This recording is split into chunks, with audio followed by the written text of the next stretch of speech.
Good morning. Papuntang Saguri. Mamimili lang tayo ng konting gulay or ano man pwedeng mabili. Puro isda ako ngayon. Iwas na sa baboy. Kahapon nagluto ko ng papaitan, pero mix naman. Laman loob ng baka, taas laman ng baboy. Kailangan ko na kasi mag-iwas-iwas ngayon kasi nagkakaedad na. Hindi na yung katulad ng dati na kalakasan, yung napapatumbling-tumbling ka ba.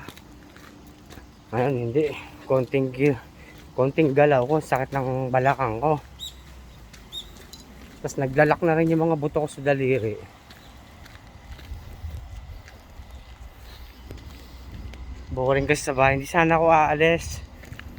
Kaya lang isang araw lang yung day off namin, gawa ng alternate.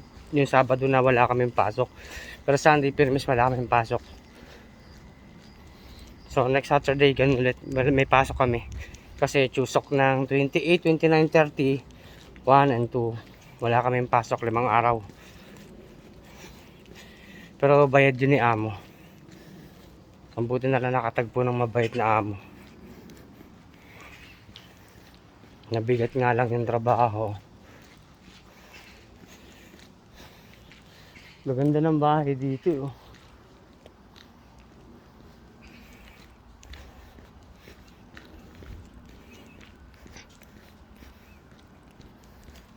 Hindi ako naka-live. Nag-record lang ako ng video. Tsaka ako lang na-upload.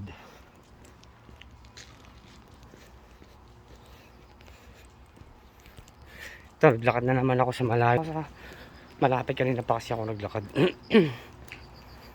Yan. Ang ano dito sa Korea.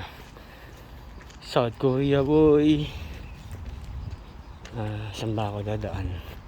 Dito na lang.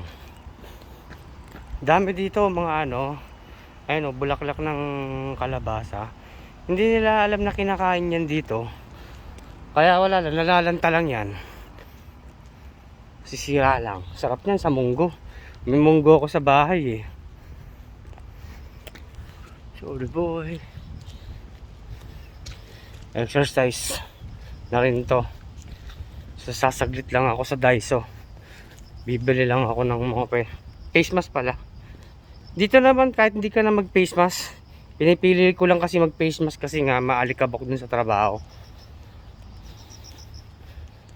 Sa Pilipinas di ko lang alam kung face mask pa rin sila kahit nasa labas.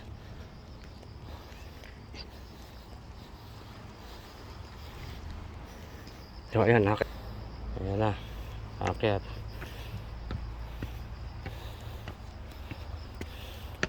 May load pa yata yung timani ko. Ang ganda ng bulaklak ko.